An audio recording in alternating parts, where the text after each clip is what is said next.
You are listening to the IU Report with Grant Shouse and Mike Hutsell every Monday on the Central Indiana Sports Report.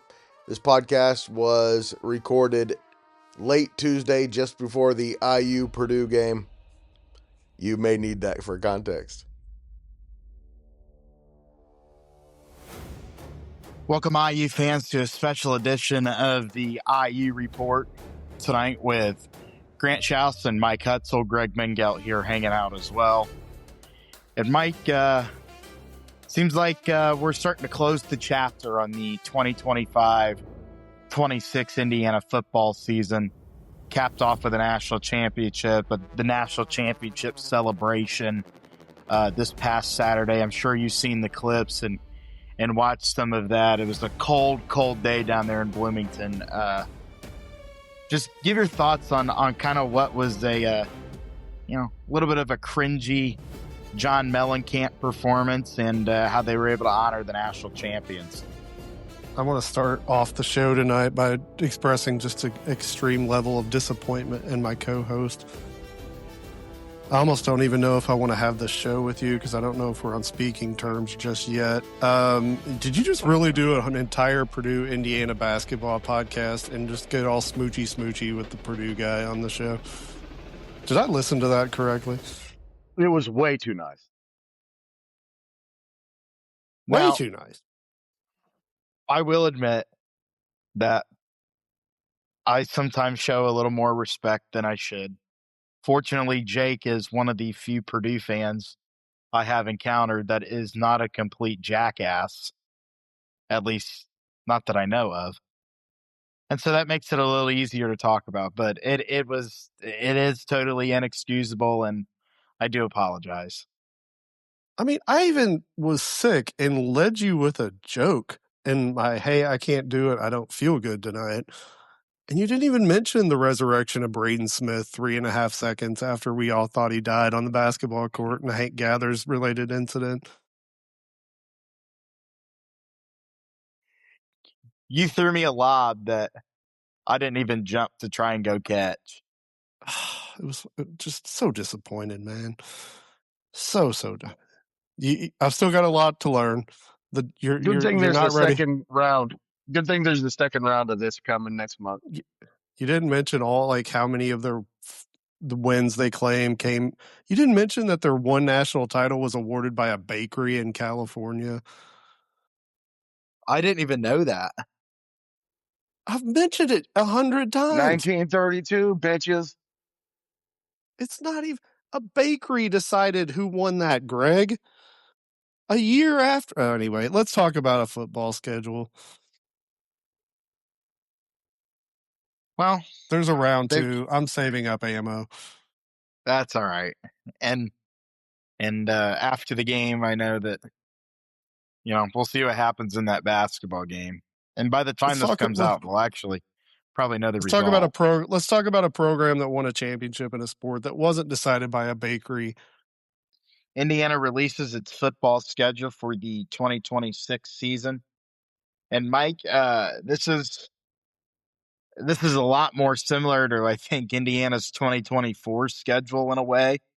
They're going to play their first 4 games at home, with their non-conference games being North Texas, which is a sneaky game, I think, Howard and Western Kentucky in the non-conference. Then they will open up Big Ten play on September 26th at home against Northwestern. Then after that, they will travel to Rutgers. After the Rutgers game on October 3rd, they will, on October the 10th, travel to Nebraska. They will come home on October 17th for what will be a highly anticipated rematch with the Ohio State Buckeyes for the first time in Bloomington since 2023. The following week on October the 24th, they will travel to the Big House to take on the Michigan Wolverines. They will come back home on Halloween and take on the Minnesota Golden Gophers. They will then go on their one bye week of the year on November the 7th.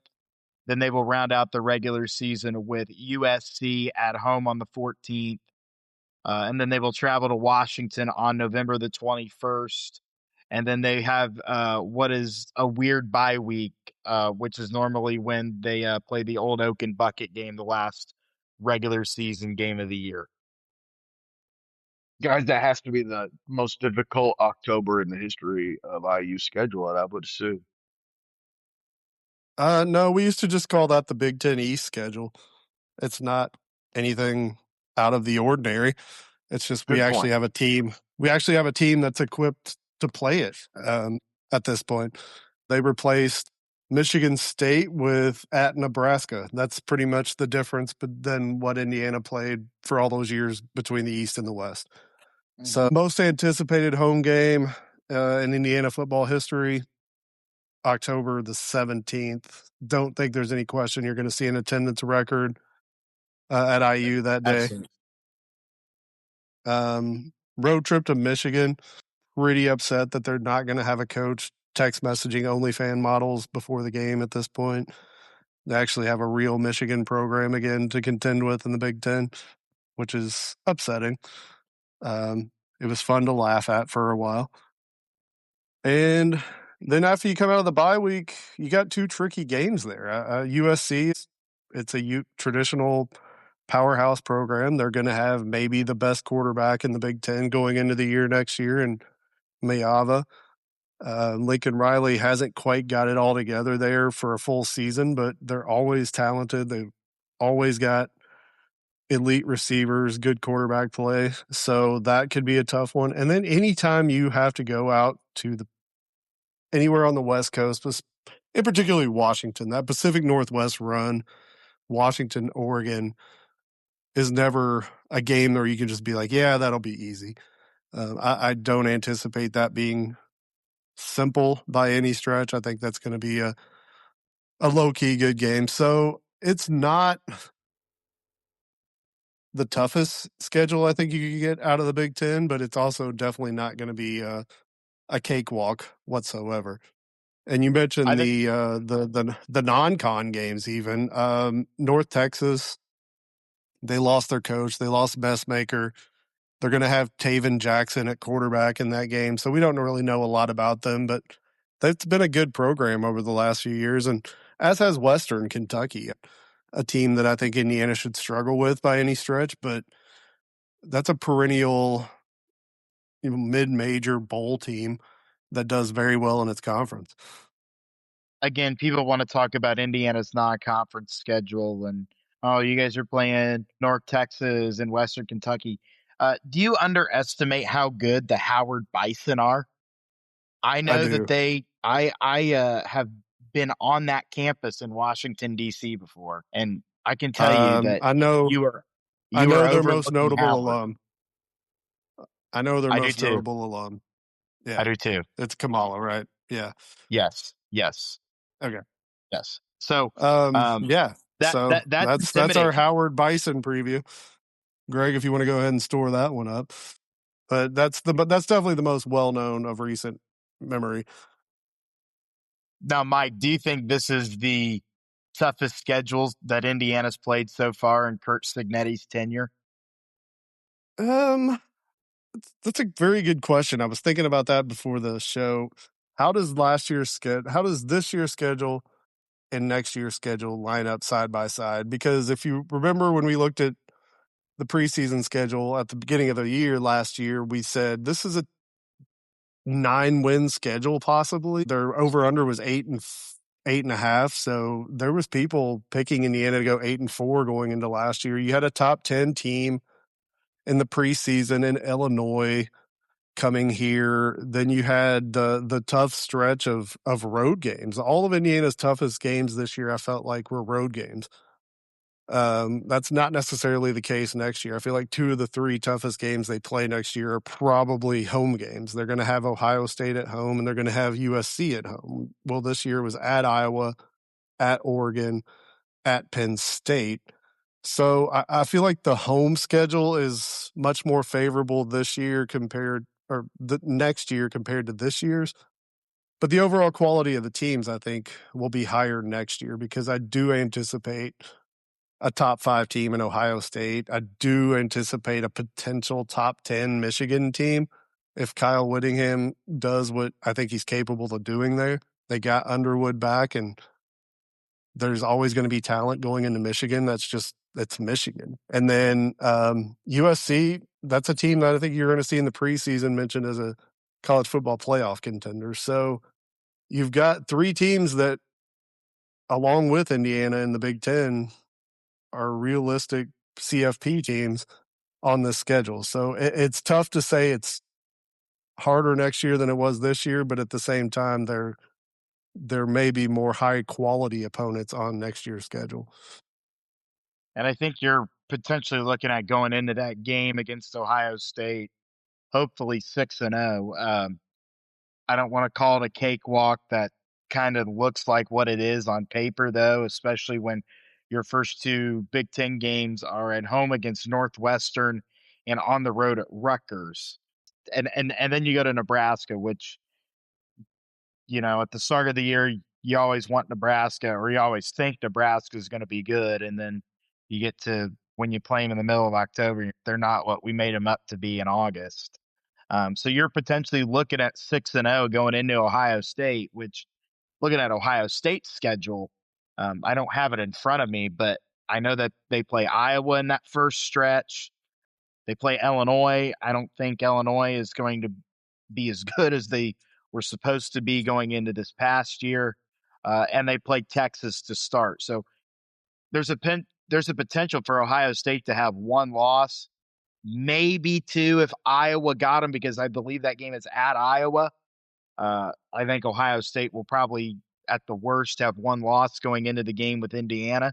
But again, that's the game that we're all circling on October 17th, a rematch with Ohio State in Bloomington. You mentioned how that is no question going to set a record for the most attended game in the history of Indiana football. I can already hear Gus Johnson giving the intro to the game on national television, and I can already see myself in my seat with a Sunsplash Saturday in the middle of October, probably for homecoming weekend there in Bloomington. So I can already feel it. I hope it lives up to expectation. Yeah, and this is one of the few times that Ohio State's going to be coming to Indiana, where Indiana has a team that's been worth a shit.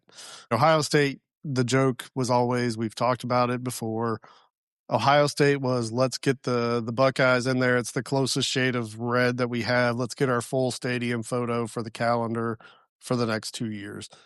And Ohio State fans aren't going to be coming here and taking over the stadium this year. That's just not going to be the case. So that's why I think you're definitely going to be looking at just an overall attendance record, because even the standing room I expect will be full for this one. Unless something crazy happens, Ohio State comes in with 2 losses, Indiana loses a weird game at Nebraska, it's not the top 5 matchup that we all think it could potentially be.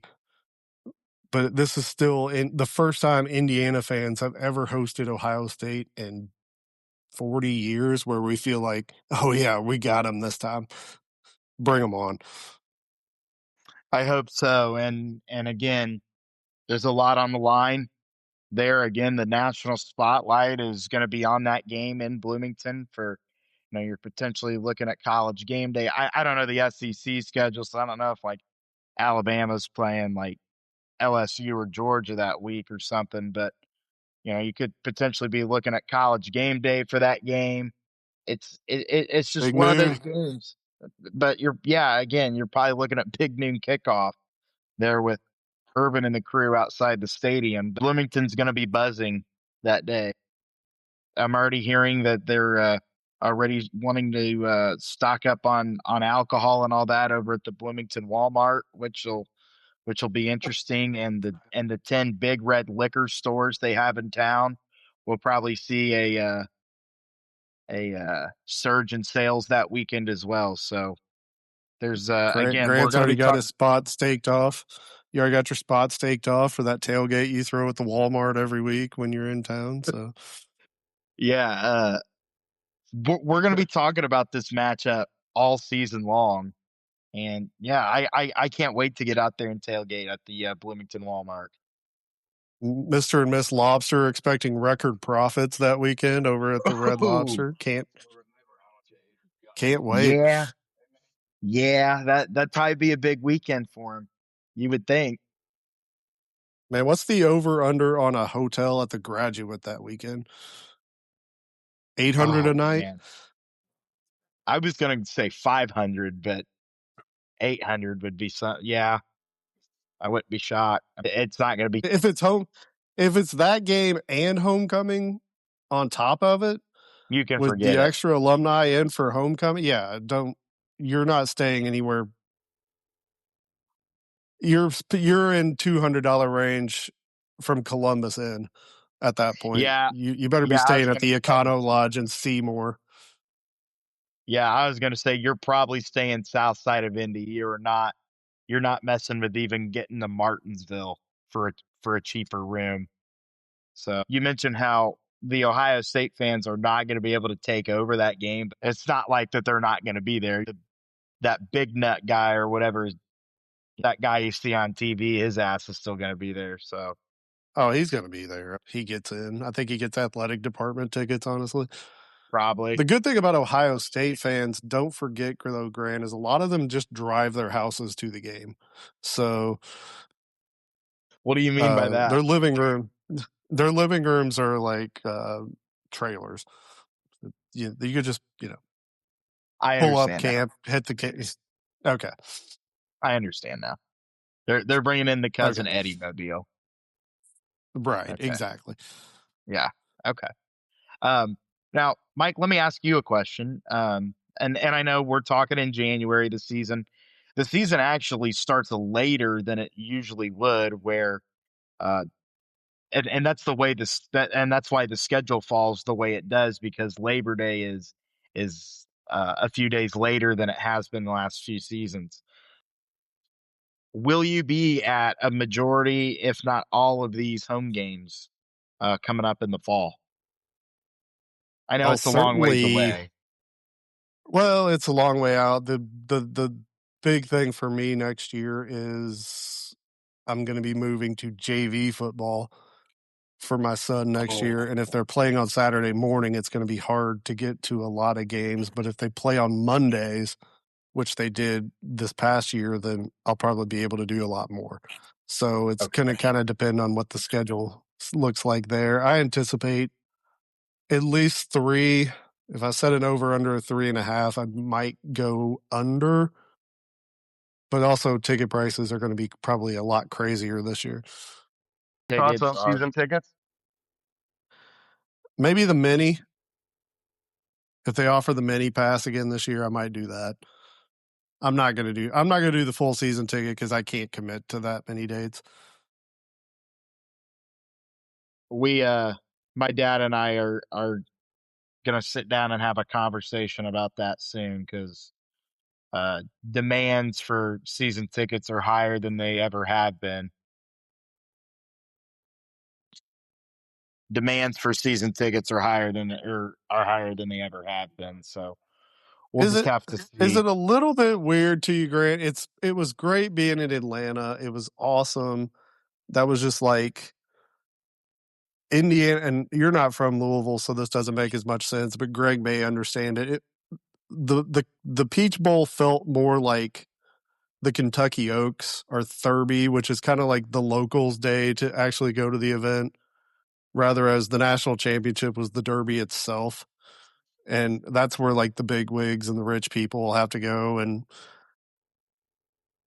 Yeah, is it's it a a good little bit comparison. weird to you as a fan now, though, to think that it's going to be harder for me, somebody who's gone to these games for years, to get into some of these games because of the popularity? It's great. I'm not sitting here complaining at all about Indiana football being a tough ticket, but is there a little bit of bitterness on your part of it? Is like, man, it's going to be harder for me to get closer to the field and get a good seat this year on the secondary market if I need to, because of just how popular this team's gotten.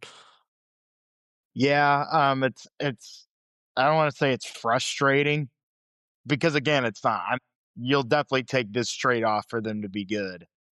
just your entire life, even this past year in a national championship season, which we can kind of look back on it now and say in September, if you would have said we would have won the national championship, is a little unprecedented. Um, Again, you're used to just being able to go in and like even this year, it's like, okay, if I need to buy another ticket, an extra ticket or something, then I can get on there for like $70 and get a ticket. Well, you're not going to be able to do that anymore unless it's for maybe one of those 3 non-conference games.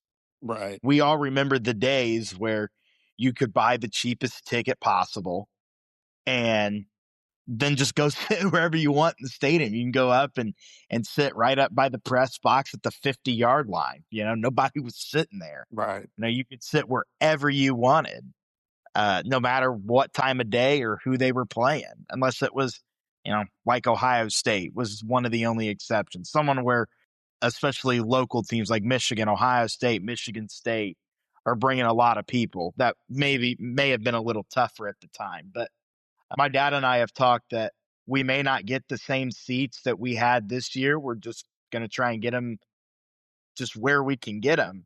I'm one that personally has always dealt with a fear of heights my whole life. I hate flying. I've just never been a big fan of heights. And I noticed this year in Memorial Stadium, I never battled that fear. And we sat up high, I would consider high. And I never had the fear of climbing that high or sitting that high for a game. So I'm good with sitting wherever as long as I'm in the building. As long as, you can tailgate before and get home after. It used to be you always had to buy football tickets to get varsity club points for your basketball seats. How many people do you think are now going to be buying basketball tickets so they could get the varsity club points for football seats? That just sounds preposterous to say, but it's the reality in which we live. You're a season ticket guy, Grant. Do you get a parking pass with that? Yeah, and honestly, that's the reason my dad and I want to do the season tickets next year, is just for the parking pass. Again, because... Well, I was going to ask, do you realize you would probably never have to work a day in your life if you started selling those on the secondary market? We have taken that into consideration. My dad... Indiana parking passes at this point are the new Bitcoin. You invest now, your kids are never going to have to work a day in their lives. Well, and you can send your kids to college at Indiana. It's funny because for the UCLA game, my dad was not going. Again, we had 4 tickets this past year. This year, I think we're just going down to 2.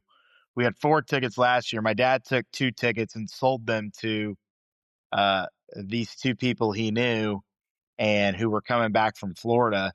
And they got back from Florida and were staying the night in a hotel up around Indy, like around the Indy airport. And then we're going to drive down to the game. And I don't even know these people, but he knew them. And I'll never forget, my buddy and I had just gotten through Martinsville, and he called me. And he goes, yeah, so-and-so, I can't remember who they are, but so-and-so aren't coming because they had to come home because the lady's daughter got arrested. And so they can't go. So you're going to have some space around you. Well, it didn't matter because just people, again, just flow into the stadium. There was a game, my dad said, I think it may have been the Illinois game, where nobody scanned their tickets and they didn't even go through security. Like, they just walked into the stadium. They didn't have to do anything. So I would imagine Memorial Stadium be a little stricter next year on those kind of things. You would think, but I doubt it. Gonna be a little tougher.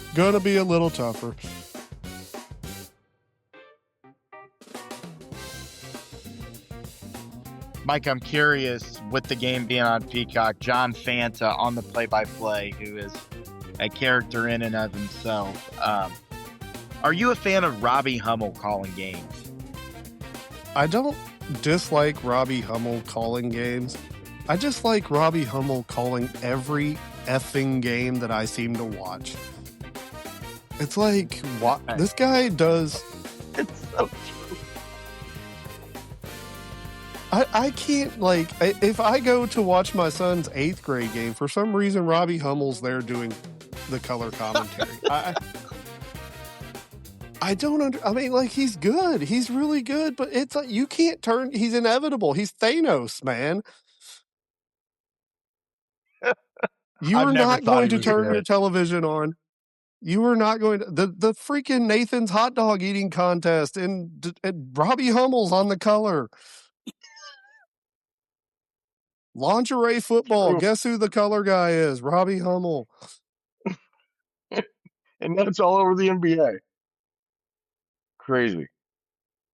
I feel that way about Bill Raftery. Like, I feel like almost every given night I can turn on a game and Bill Raftery's calling it. For But Raf's 40 a legend. fucking years, too. Raf's He's been a horrible legend. for all 40 years of it. I disagree. I think he's really good.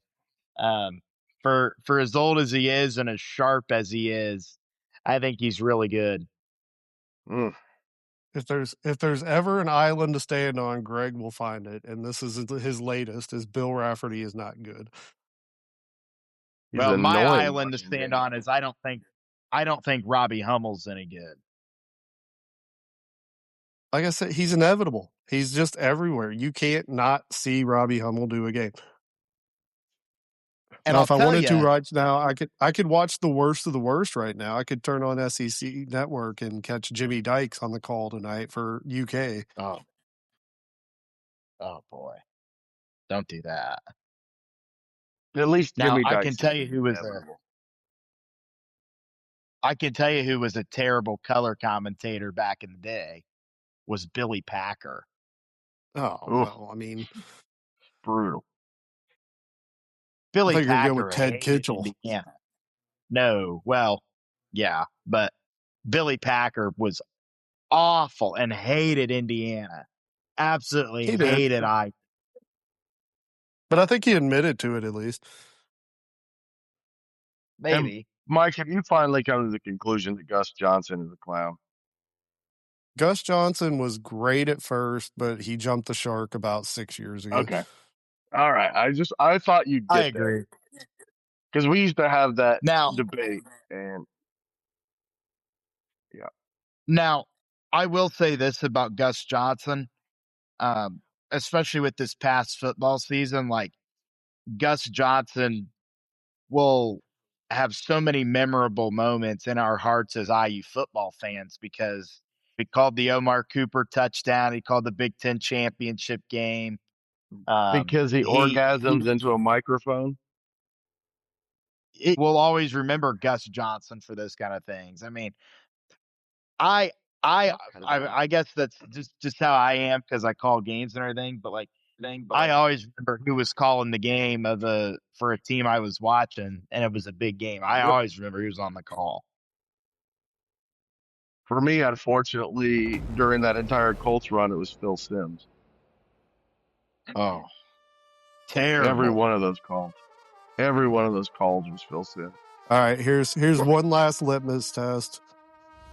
I feel like I know how each side's going to vote on this.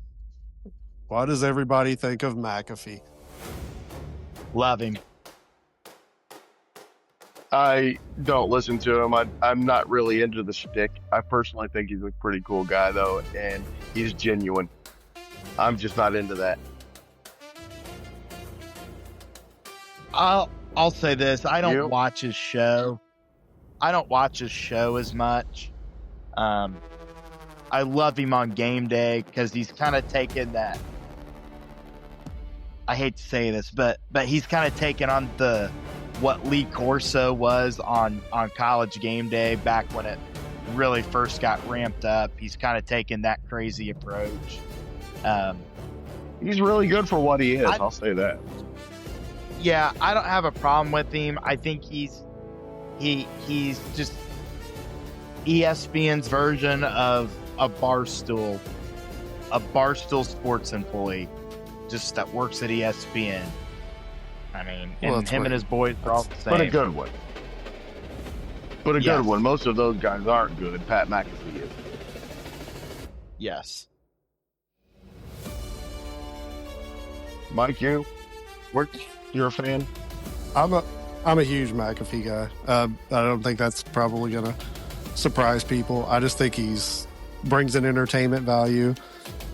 Some of his stuff gets on my nerves a little bit, but that's an element that sports needs. I think the whole buttoned up, boring. Have a little bit of fun, like when you have Saban sitting there, like just droning on and on about how great he used to be. At least you have like McAfee there just to bring a little levity to the situation. And if you watch his broadcast where he's on the sideline calling the game, it's just a different type of entertainment value. So yeah, I'm not I'm one Team that I McAfee. would enjoy, but I get it. I watched that sideline thing for about 3 minutes. I was like, "Ooh, not for me." But Tune in I next get week it. where we I break get the down appeal. Dave. Tune in next week. We'll break down Dave Portnoy. I'd be happy to. I would too. Thanks, guys.